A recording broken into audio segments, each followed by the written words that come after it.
we need reforms to public sector pensions. First of all, from a budgetary standpoint, we have simply that public sector workers receive relatively high pensions in several European countries, and this is first of all just expensive to the public fist, and there's no obvious reason why public sector workers should receive pensions that are higher than private sector workers. Moreover, in our studies, what we find is that paying higher pensions to public sector workers leads to queuing of unemployed workers for these jobs, which increases the total unemployment rate because too few workers look for private sector jobs.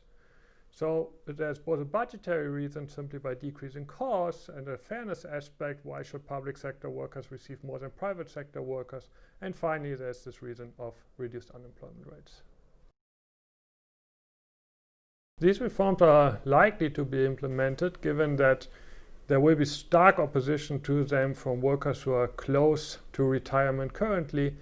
What we see in several countries is that they are phased in. That is, workers that are already in the public sector and close to retirement or reasonably close to retirement still get retirement benefits that are consistent with the old public sector schemes, while workers who start newly into that system know that they will receive lower benefits, eventually receive the lower benefits that private sector workers receive.